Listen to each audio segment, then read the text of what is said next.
afternoon to all of you members of the press. It's good to be here again, as we've always been.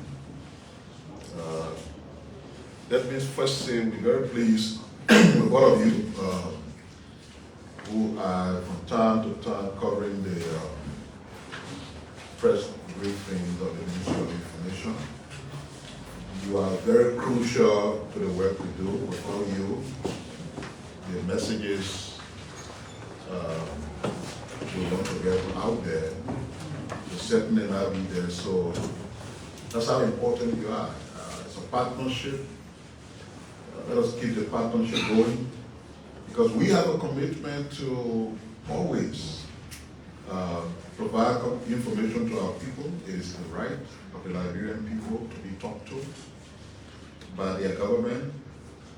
We came to this ministry under the mantra of wanting to change this ministry for the better. And so before just going through some of the stuff we got to talk about briefly, and before we present our main guest today, Dr. Emmanuel Yire Yapawolo, who is the Executive Director of the EPA. I just wanted to say, in furtherance of the promise we made, that the MICAT that we met here will certainly not be the same, and that we're very committed to change.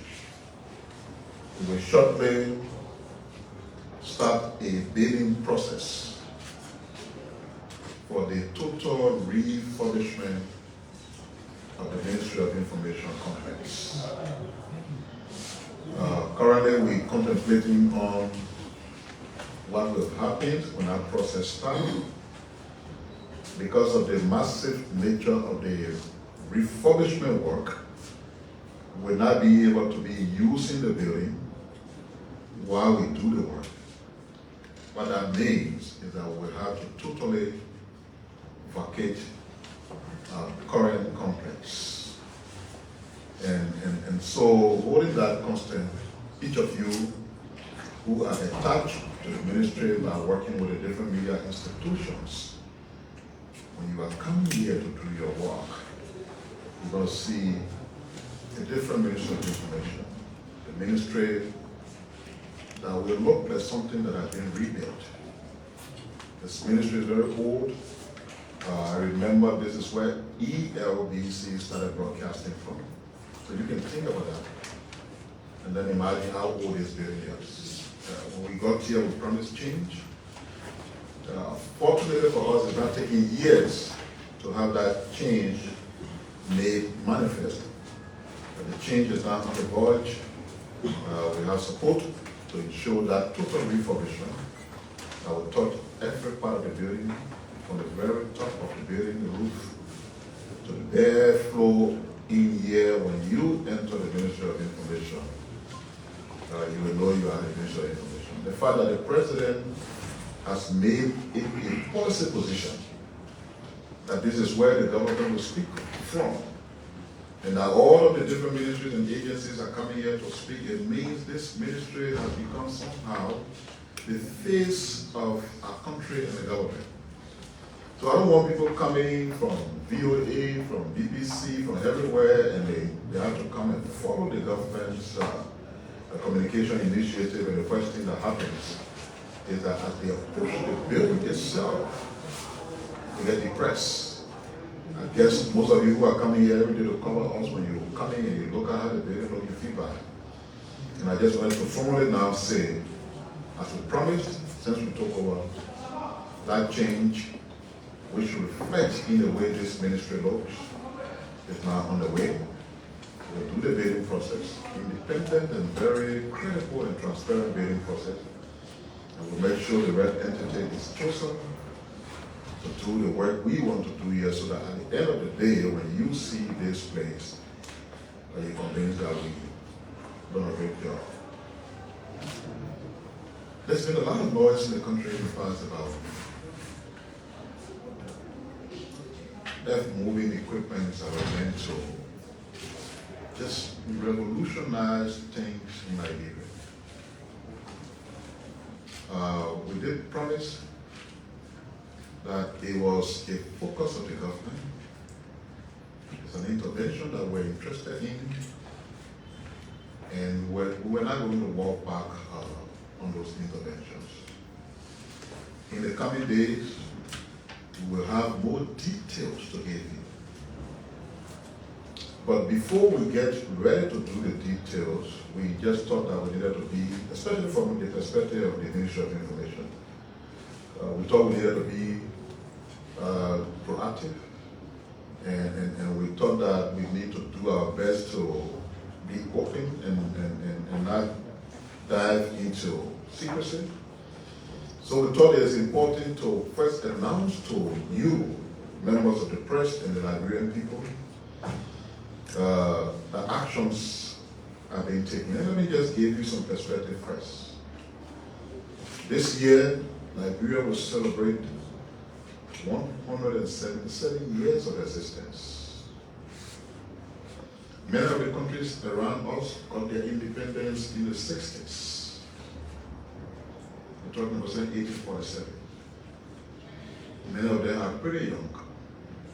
But for those of you who had a chance to travel, and you are Liberian, some way, somehow, you got to be ashamed when you see what your country is in 177 years compared to some countries that are just maybe 40 years old, 30, and so forth.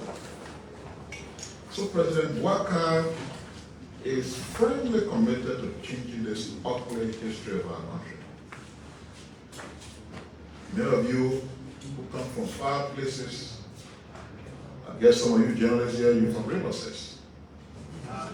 If you wanted to go to Riverside, even with the intervention we're making to keep our roads passable, you know it's still a difficult journey. If you come from Backwell County and you wanted to go there now, you know what it is. How can a country be 177 years old and still so much so disconnected? Small as the country is, traveling. Let me really appeal to you people. It's a 2-minute distraction when the press conferences are going and immediately comes from MICAT staff. Look how stuff they're moving around.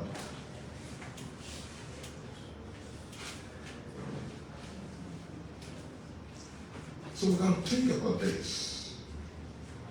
And if there's anybody who's thinking deeply about that and who's concerned and wants to solve this problem, it's President Waka. The Foreign Welfare Minister, I have listened to him of late, just this morning again, and he has explained the interventions they are making everywhere. And he has assured all of us, including myself, who speaks for the government, that the Waka administration will not leave this country without all of our country capitals being connected with people. He's said to be a legacy president. Pavement work has been ongoing between Kanta to Tapeta. And he just announced that immediately we approach the dry season, the pavement from that point straight trying to link the rest of the country to Kawikin, where the road coming from Hakosa have reached. And that he was clear that subsequently you will be able to drive on a paved road from Monrovia straight to Upper Meridian County. But we realize that while those processes are on, the country has to be accessible. And that is linked to the president, no car gets stuck in a mud mantra. So I just wanted to say, as I explain this, that beginning today, the earth-moving equipments that were meant to keep our roads passable have started to arrive. It will take you a couple of trips because of the nature of our port, which restricts to some extent the size of vessels that can berth at the port, especially talking about vessel bringing such heavy F-moving equipment. So it will take a couple of trips. And taking a couple of trips will mean a couple of weeks or probably months. But the good news is the arrival process has started. What is that supposed to mean for our country? Maintenance zones would exist in all of our counties. All. 4 of those counties will have 2 maintenance zones because of their size. Nimba, Lofa, Bong, and Bassa will have 2 maintenance zones. Estimated around 19 pieces of F-moving equipment per zone. You can imagine what that would be. A complete revolution. And until those roads are paved, what that also means is that we can travel in and out of our country, everywhere around our country, with absolute ease. But here's the most important part. The roads are good and the commitment is unwavering. But here's another cool part about these machines. Many of our people in rural Liberia are farmers. They use so much energy to brush farms, cut down trees, and do all kinds of stuff. The government's commitment and plan is that a set of those equipments that will be deployed for county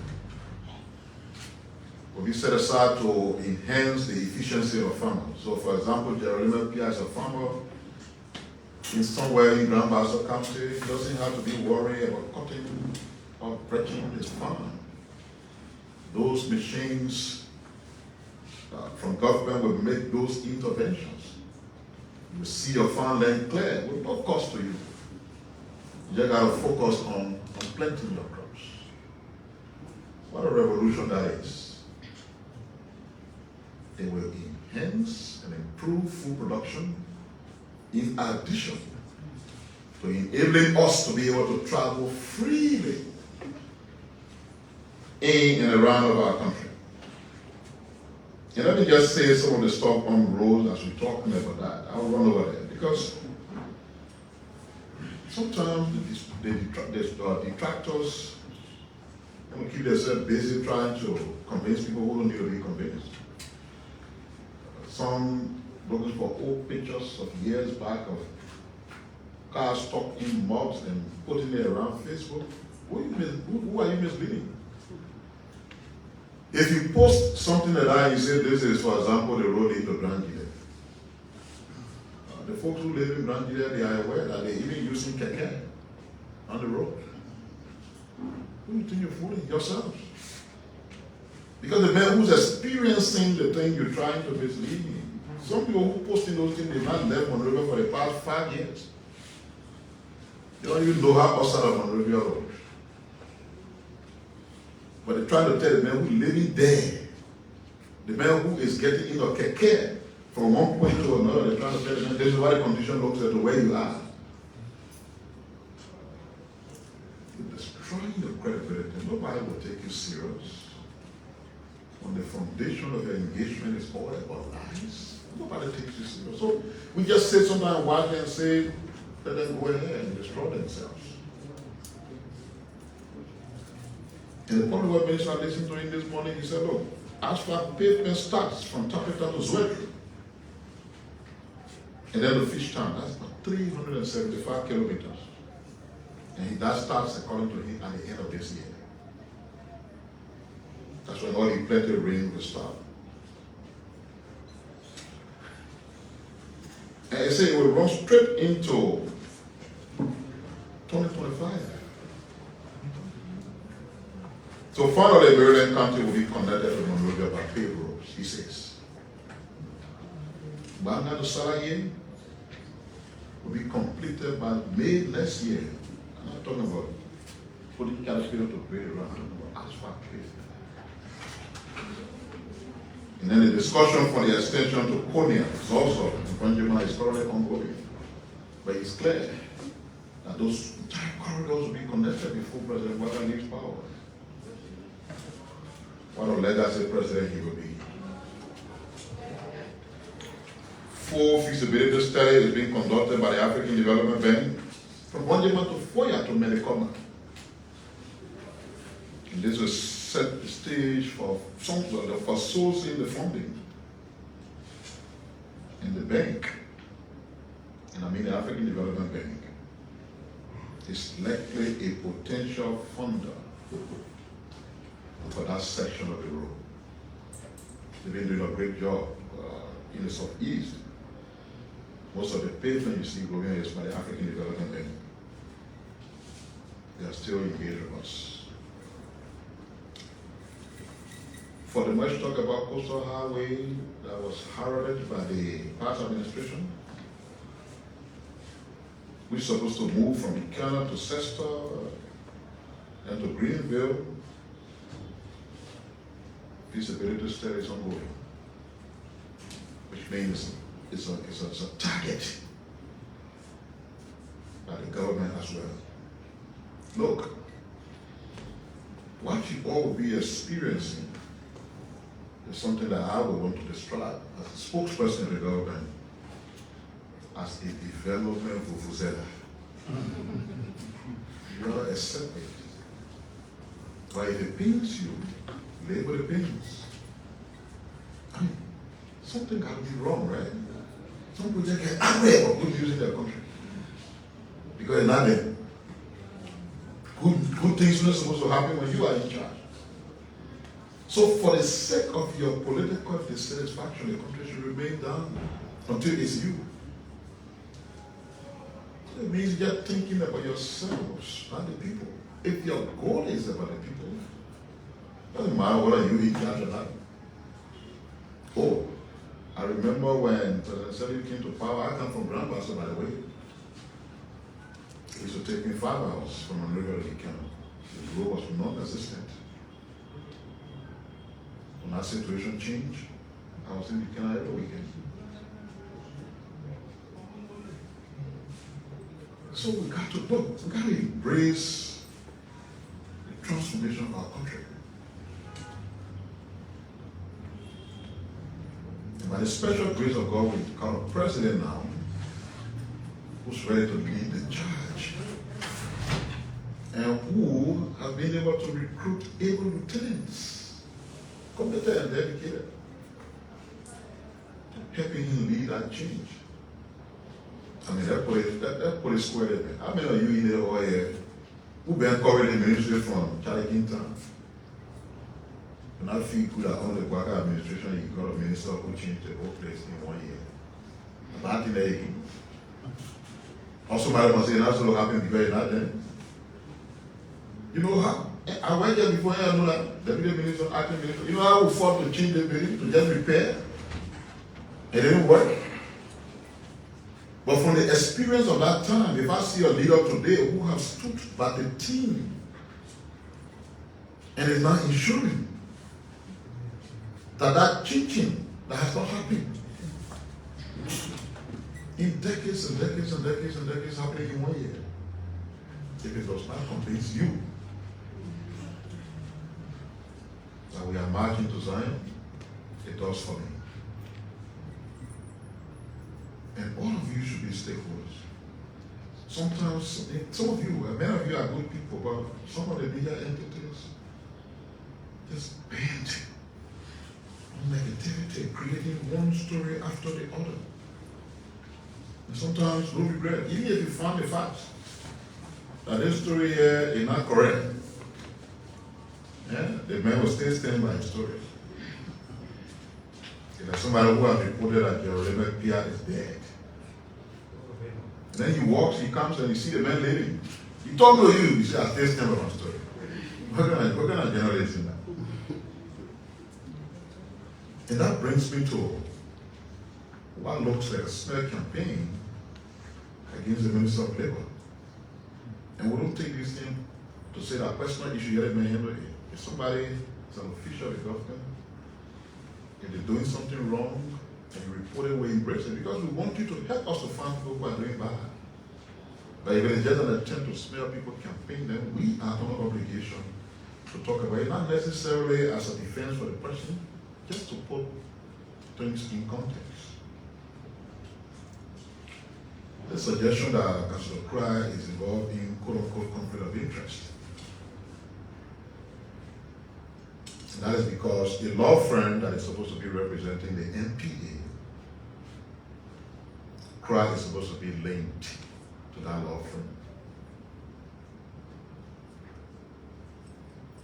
First of all, the law firm in question was established in 1944. It was established by the late Speaker of the House of Representatives, Richard Henrys. In 2001, that law firm entered a retainership with the National Port Authority.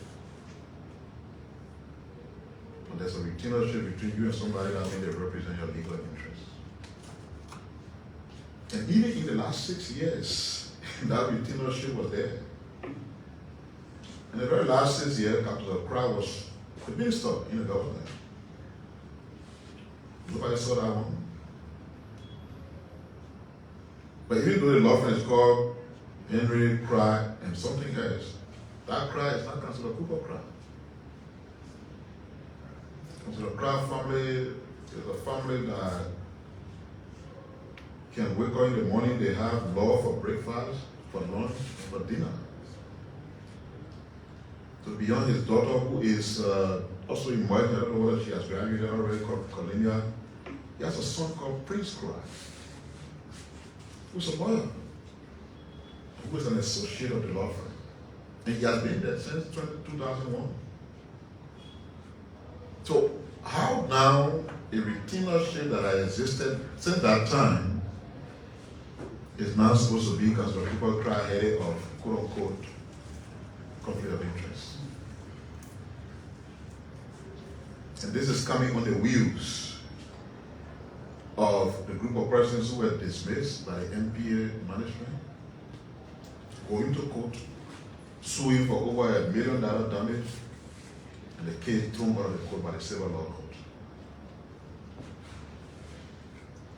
So no, Councillor Cry, the Minister of Labor, is not involved in any conflict of interest because the retainership between the NPA and the law firm predates him. It even predates his involvement as a minister in the WIA government. How can that then be an issue now? It can appear to just be attacked. Everything, Councillor Cry. The man was sent to be just a minister. Councillor Cry. What is Councillor Cry? If you find a real issue with him, bring it out. If you not found one, start working the problem. This is just not right. Let our journalism be based on truth because it helps the country. As we are aware, our Vice President, the Honorable Jeremiah Kwanakun, is currently in Barcelona, Spain, and he's attending the Africa Energy Forum. Updates we received from the Vice President and his team at the meeting is that the World Bank announced the approval of a disbursement of $45 million for Liberia's renewable energy program. Renewable energy, as we all know, is basically about solar energy, which is environmentally safe. I live in Broadway where we don't have any LEC. Every day I see a generator on. It's making noise in my ear, but it's also making smoke. Solar energy solves that problem. There's a focus to invest in solar energy. And $45 million from the World Bank towards such a project. It's good and we celebrate that. And for all the announcements signifies a major step forward in our quest to advance renewable energy in Liberia. The project will finance the first 20 megawatt solar photo project in the expansion of the Mount Coffee hydro plant, increasing the capacity from 88 megawatts to 129 megawatts. It will really significantly solve our energy problem. The total budget for the project is at around 96 million, and the initial contribution in this amount is something that we celebrate as a country. And we want to thank the Vice President, who was ably representing our country in Spain for the putsch.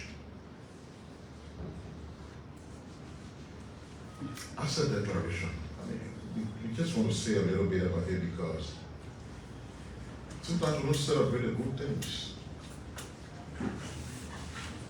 President Waka, upon coming to power, I think it was 3 weeks, declared his asset. When you read the asset declaration, you realize that as the law requires, he signed his asset declaration prior to being inaugurated as president, because that's what the law really says. So he put his gross annual income at around, was it what, 13,000? And that became an issue about honesty versus dishonesty. Vice President gross annual income while he was in office, he was making $870 per month and 35,000 LD. If you combine the both, over a period of 12 months, that's exactly the figure that is there. He doesn't even know what he will be making as president.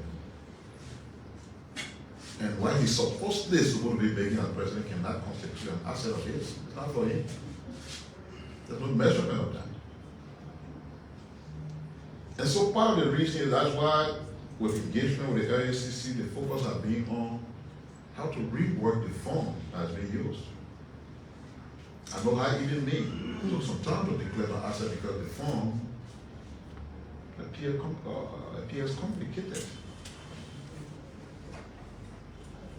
So all these things that look like mix up, things are changing and you can improve upon things regularly. And in my opinion, there will be the need to revisit our form and make it contemporary and easier. Because I think the complication of the fund is what sometimes confuses people to just make claims and run with issues that we have no cost running with. So the president asset declared consistent with the law, and there was no attempt to get basic information. You read a code of conduct that requires public officials to declare asset. It's clear. Anybody who has doubt about what really is supposed to happen can just take some time to read over it.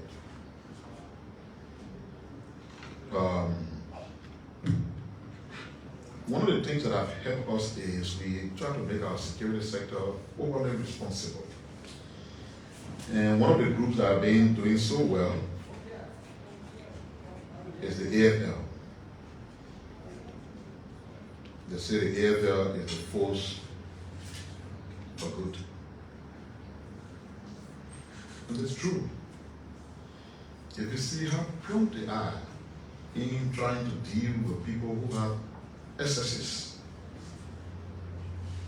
it tells you they are not prepared to tolerate an inch of behaviors that are inconsistent with the values the AFL stands for. So there's been some expulsion from the AFL.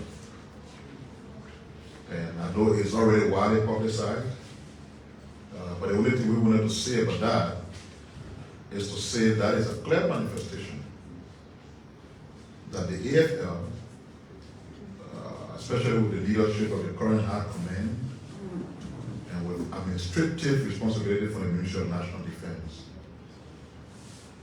must and will remain that force for good. And the government is pleased with the fact that the High Command of the Armed Forces is not taking anything for granted, and they are acting in lawful ways that will ensure that the AFL remains the force for good. I'm sure you know the individuals who were kicked out of the AFL, or they've been discharged because they were involved in drug business. There's a drug crisis in our country. So we cannot countenance for 1 inch people who are security personnel, especially members of the armed forces of Liberia, will get involved with such things. So Private First Class Kekula, Richard Ford, Isabelity, and Ibrahim Doro were all discharged from the armed forces for their involvement in drugs matter. Returning the AFL for that action. Having said that, in conclusion of the few introductory comments I wanted to make, I would now invite my friend and brother, Dr. Emmanuel Yure Yakpawolo, Executive Director of the EPA, who will now talk to you.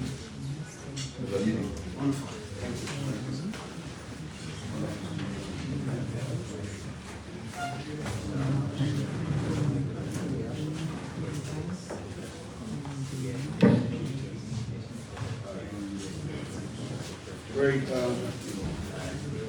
Thank you very much, Honourable Minister. Thank you very much for the beautiful introduction, but also touching on the trending issues of national concern.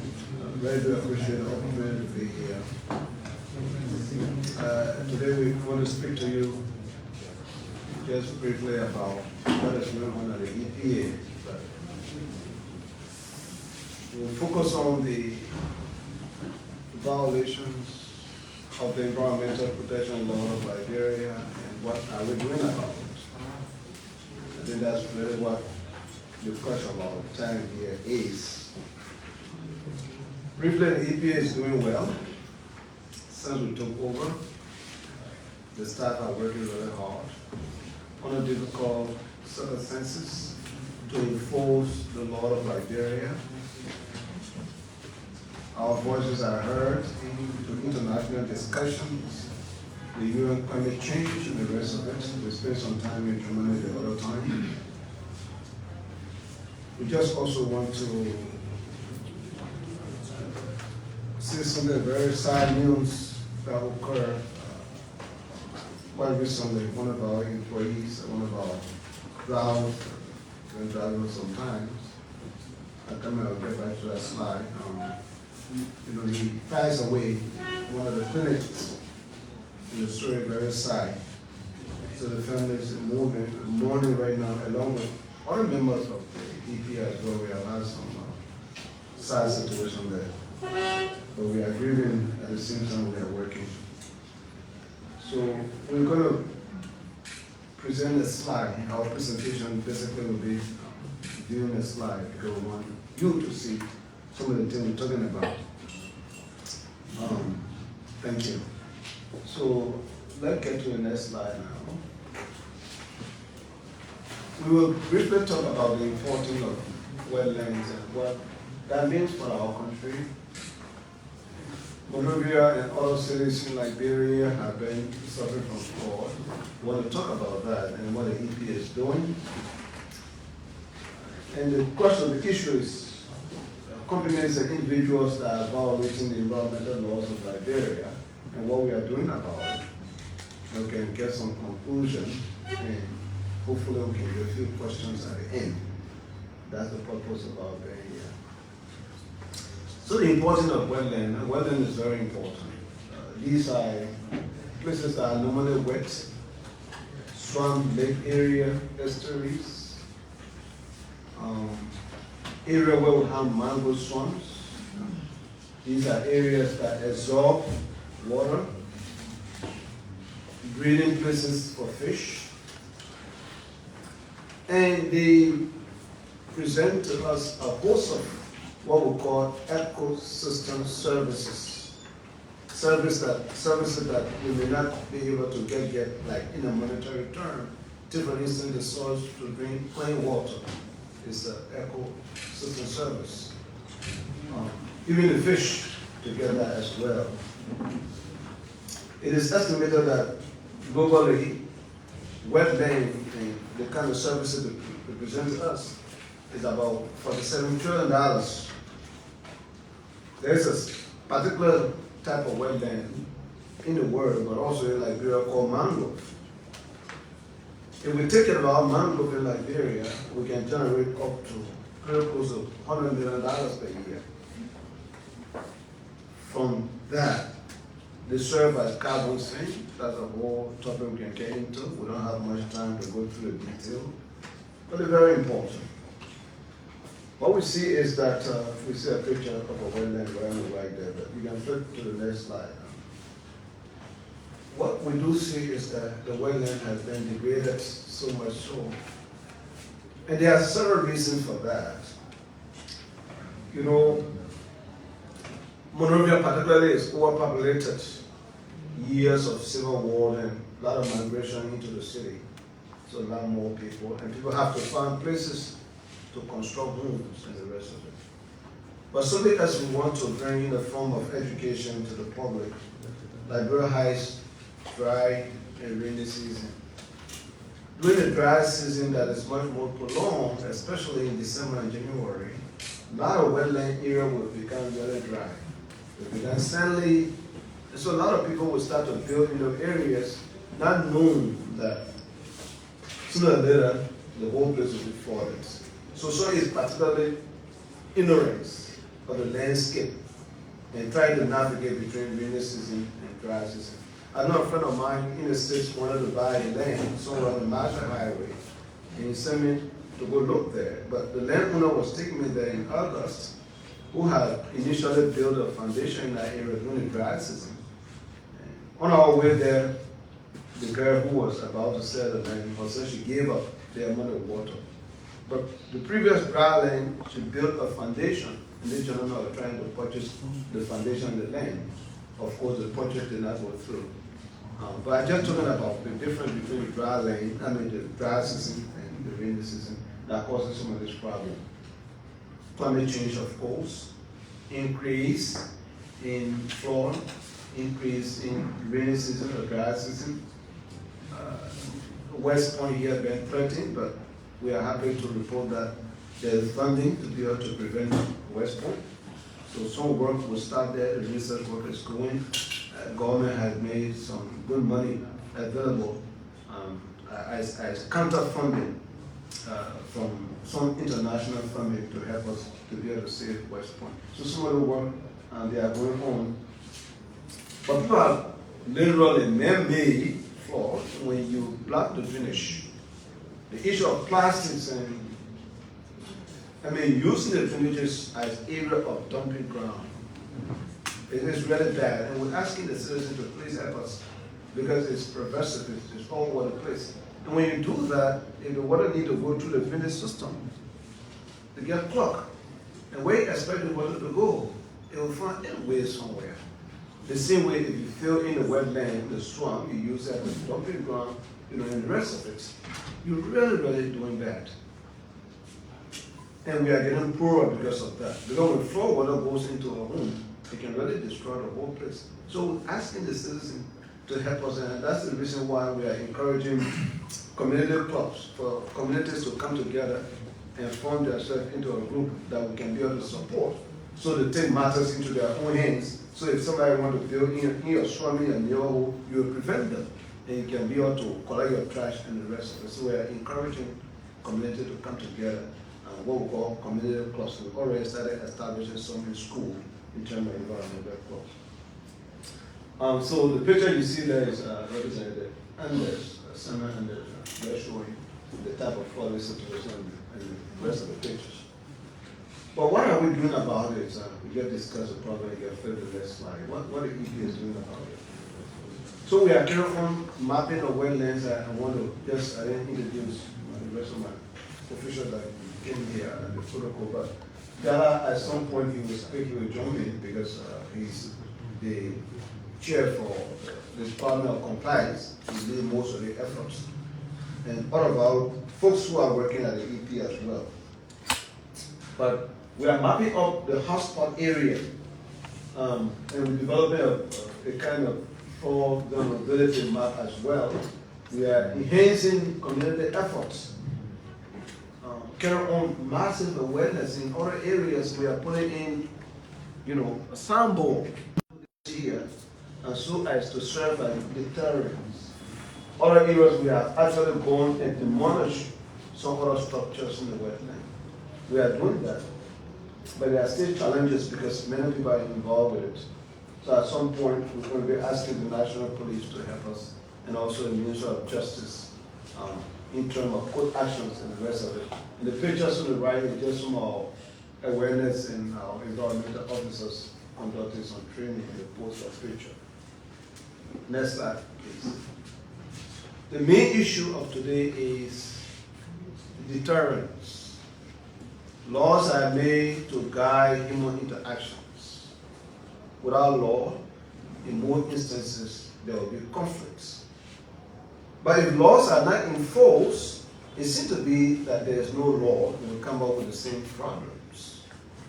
And so His Excellency, Joseph Yoman Boakai, I instructed all of us, no more business as usual. Do things differently.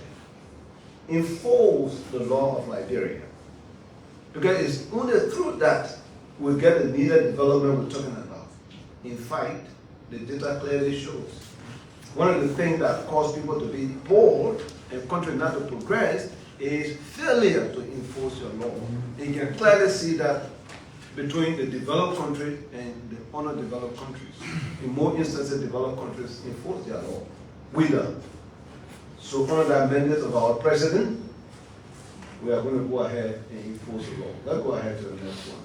Today we're going to be showing you violation taking place mostly in Bapalo County, and we'll show a few in Monserrado.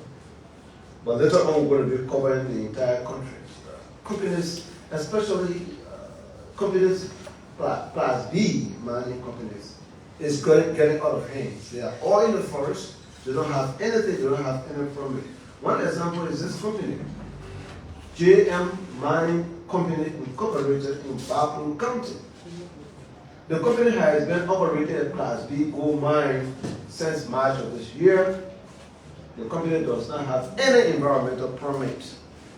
The way it works is that even at Lens Mine, if you're getting your mineral development agreement and going to carry on your mine, you come to the EPA and we give the environmental permit. But prior to that, you conduct environmental impact assessment. And our permit will have a guideline under which you can operate. And we can use that to monitor activities. GM Mining Company does not have that. And so they directed the river, the Meher River, they directed the river at their own will. And residents are accusing them of using mercury.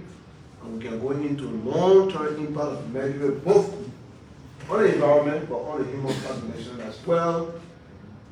And so the company action had led to huge deposit of sediment in the Meher River.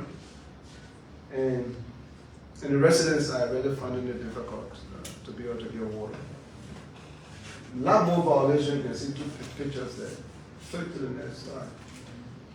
So these are the laws they have violated, and they are monetary fine that they need to pay. We have had informal talk with the LRA, and so when these fines are imposed as we're doing it, we'll compile the list and give it to the LRA, Mr. Pepojala. And his team will go after the violators to pay the government, to pay the money in the government revenue. So water pollution caused by diversion of waterways and sediment deposition, you can see that's section 61 of the Environmental Protection Law under the title Water Pollution Prohibitors. The fine is $50,000 United States dollars. Discharging affluents without affluent discharge license, again that's another license that's supposed to come with certain conditions. That's section 57 of the law. The fine is about $5,000. And we can list them failure to apply and obtain affluent discharge permits, violating section 8 of our law is equivalent to maximum fine of 15,000. Operating without license, and that's 25,000. So this company fined $95,000 for their violations. And we are taking on the maximum fine as in the law because we want it to serve as a deterrent to their behavior. Next, please. Look at that picture over there, too. Look at how muddy that water is, and everything is getting messed up over there. We don't have time. That's a Randall and Orita Dole multi-purpose company, again operating in Buffalo County. Company operating at Class B, gold mine in Buffalo County. Again, the company does not have an environmental permit.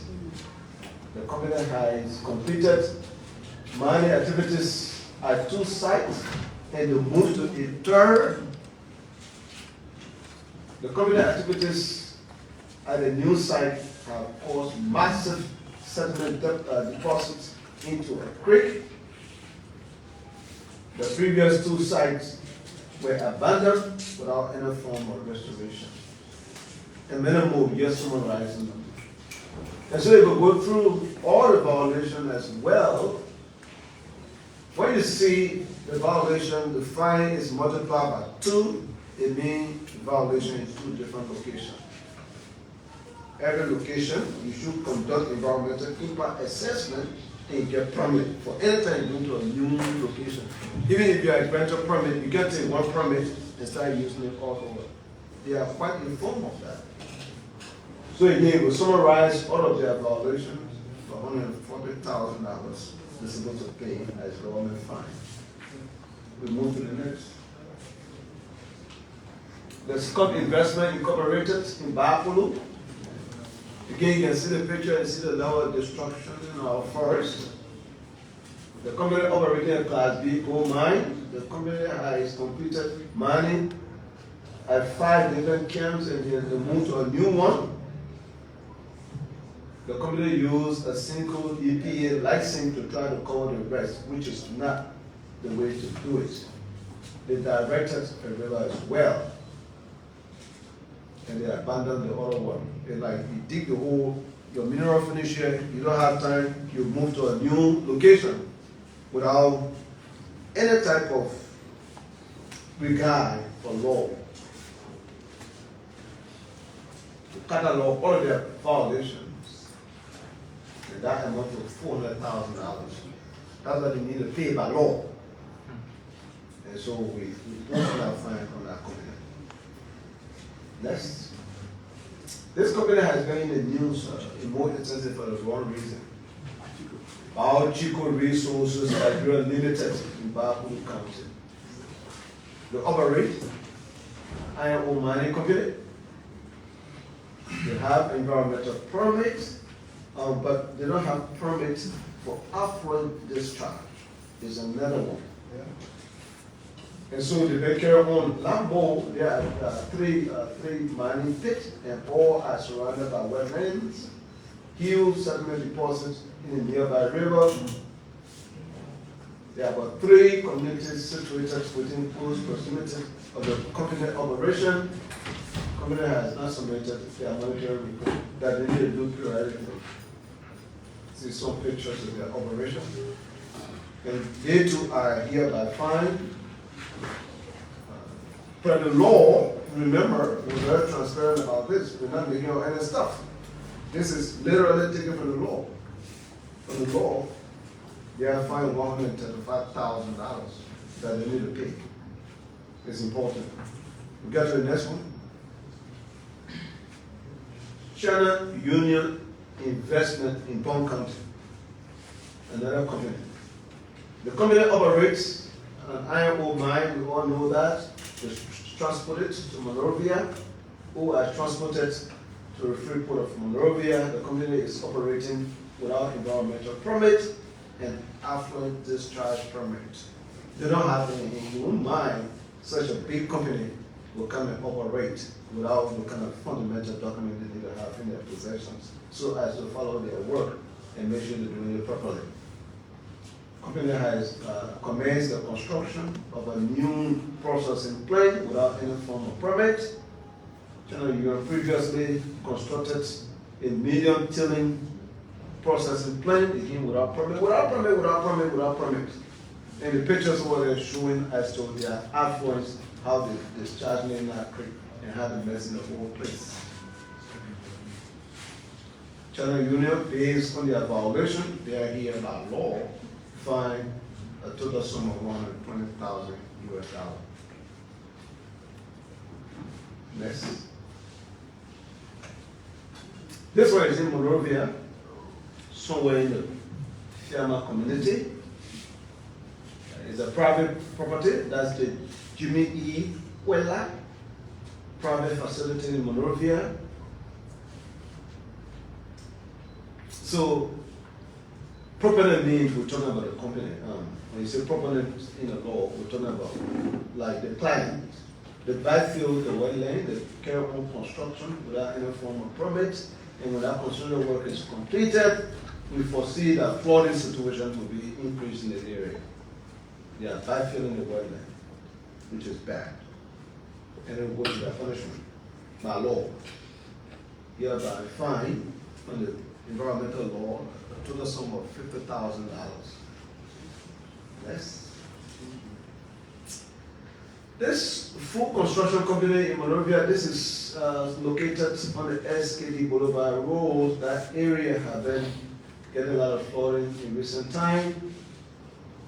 And they have constructed that building in the floodplain, which is in violation. Not only that will fund them, but we will be asking them to discontinue that particular effort there. And their violation amount to $25,000. On March 5th, when we took over the EPA, just barely 3 weeks, we issued similar fine as well. And that was imposed on East International, the one that is building the road. What Mining Company, Black Sand Mining. And then we also did it, the other subsidiary of East called Fenshu. Fenshu was closed down, actually. But we're continuing that because of some other work, negotiation we have with the public work as when we finish how they will carry on some restoration work. So they came to a point, their closure will prevent the construction of the road. And so we have to have some discussion there. But they amounted to over almost $71,000. So that's $70,998. That's what we imposed the last time. And today, next slide, if we add all the fine we have imposed today is equal to close to $1 million, about $965,000. What we do with this is that we compile the letter, take all the letter, carry to the LRA. LRA can help us to enforce the fines. I think we take these decisions not because we don't like development. We definitely like development. We want our people to find jobs and the rest of it. But at least it has to be in compliance with the law. Companies are scattered all over Liberia. They are degrading our land and they are damaging our rivers. And they will go. The thing about the mineral, when you finish, you don't stay there. But people have inhabited the land for a very long time. And our people will continue to be there. What is there for them? So that's why we are taking so many hard decisions, simply because, again, we have a president who is serious about enforcing laws, and he has mandated us to do likewise. And so the public is advised to avoid acts that tend to pollute the environment. Building in waterways is very bad, backfilling wetland is unlawful, diversion of waterways, construction and operation without EPA permits or approval. Cutting of the mangrove is bad, we're asking you to stop. And the EPA will be committed to work with the public in ensuring a clean, safe, and healthy environment for all. Once again, members of the press, not to take up your time, but we are working at the EPA. and to support the government efforts. And we'll continue to name and shame some of the companies publicly. And if they're not obeying our law, we can take it further by rating at an international level so that they have reputational risks. And so that would force them to comply with our law, in addition to other things we're doing here today. The EPA is here to ensure that we have a clean environment. We're asking all to support us so that at the end, we'll have a better country and we all can live and be prosperous. Honorable Minister, thank you for giving us the platform. We say thank you very much.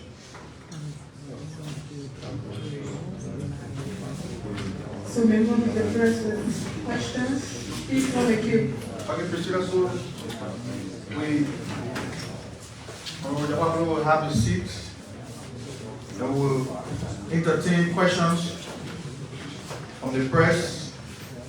Again, we encourage you to please tag your questions to the issues about violations of the EPA regulation as was raised by the Honorable Man. We'll take 4 questions at a time. President, please begin. Thank you. I'm Domingo Dabe. My question goes to the Minister of Information. Mr. Minister, you announced to Liberians recently that all of those processes that are required in purchasing those yellow machines were being worked on, passing through the legislature. I want to know if those requirements and those processes were met. If yes, what are some of those steps the government took in making sure those machines were purchased before the machines started arriving in the country? And where are some of those machines located that journalists can go to make sure they see those machines before going on and publishing the stories? Thank you. Thank you so much, Mr. Minister and the EPA for coming. My name is Strogon Flammer and I report for Spoon FM and Spoon TV. Just concern quickly, we'd like to know the total number of companies and private structures you found so far for violating the EPA Act. And B to that, we want to know, because just announcing the fine and saying that you reach out to the Liberia Revenue Authority to be able to enforce. Can you just give us maybe the timeline that this fine will be enforced so that they can be able to pay in government revenue? And lastly, to the EPA, aside from fine and all of that, what other things are you recommending, or what other awareness you've been creating to ensure that companies and people who are building desist from doing so? And lastly, to the Minister of Information, the social media has been flooded by photos of of the buses that were brought for testing. Has there been any deal consummated between the government of Liberia and the bus company? Yeah, my question goes to EPA. My name is Iwa Kwano. I'm a journalist. Yeah, Mr. Director, when we were in secondary school, sorry I take you back there. When we were in secondary school, sometimes we don't have question for a teacher, or we have question. Or what we call it class up, we say long explanation, answer our question, teacher. But here is a simple question.